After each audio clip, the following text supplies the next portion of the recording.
સ્વસ્તિક થાળી ચાલુ કરવા પાછળનું આશય, હું અમદાવાદના એક બહુ સારા રેસ્ટોરન્ટ ગ્રુપ સાથે કામ કરતો હતો. એ ટાઈમે આઉટડોર કેટરિંગ બુક કરવા માટે એક હાર્ટ એટેક આવે ત્યારે વપરાતા એના ઓપરેશનમાં વપરાતા સ્ટેન્ટ એના એક વેપારી આઉટડોર કેટરિંગ બુક કરવા આવે અને વાતમાંથી એમ વાત નીકળી કે રેસ્ટોરન્ટ, હોટેલ, આઉટડોર કેટરિંગ એ બધી જગ્યાએ તો તમે સારામાં સારું ફૂડ જમાડો છો, પણ આજે જે મેક્સિમમ જે યંગસ્ટર્સ છે, જે લોકો માર્કેટિંગ એક્ઝિક્યુટિવ તરીકે કામ કરે છે, મેડિકલ રિપ્રેઝેન્ટેટિવ તરીકે કામ કરે છે, ઇન્ડસ્ટ્રીયલ વર્કર તરીકે કામ કરે છે, એમનો ડાયટ એટલો બધો ઇમ્બેલેન્સ છે, એટલું બધું ફેટી ફૂડ ખાય છે, એટલું બધું જંક ફૂડ ખાય છે, એટલે એમનામાં હાર્ટ એટેક આવવાની માત્રા એટલી બધી વધી ગઈ છે. અને એમની પાસે ઇમ્પેરિકલ ડેટા હતો. એમણે મને જણાવ્યું કે યંગસ્ટર્સની અંદર હાર્ટ એટેક કોન્સ્ટન્ટ વધી રહ્યા છે, જેનું મેઇન કારણ હતું પ્રોપર ડાયટ, બેલેન્સ ડાયટ.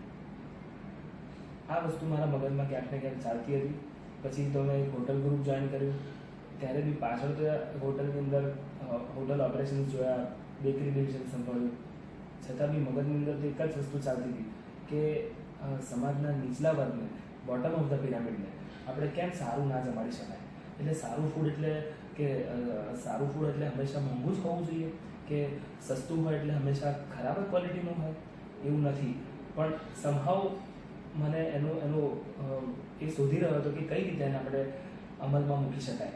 અને ઘણી બધી રિસર્ચ કરી, ઘણા બધા લોકોને મળ્યો અને પછી એક સેન્ટ્રલ કિચન બનાવવાનું નક્કી કર્યું.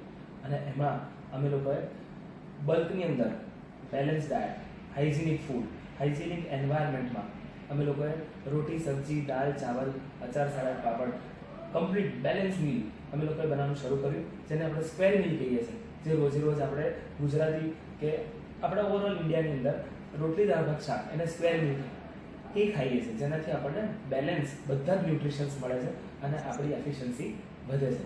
પછી આ બધું છતાં બી અમે લોકો 300-400 રૂપિયા નહીં, પણ 55 રૂપીસથી 100 રૂપીસ સુધીમાં અમે લોકો સારામાં સારા મીલ્સ સર્વિસ કરીએ છીએ. અને આજની તારીખમાં જે પોતાના વર્કર્સને, એક્ઝિક્યુટિવ્સ માટે સારું વિચારે છે એવા બહુ સારા ઇન્ડસ્ટ્રીઝ, ઓર્ગેનાઇઝેશન્સ અમારી જોડે જોડાયા છે અને અમને એનાથી પ્રેરણા મળી છે કે અમે હજુ સારું કામ કરીએ.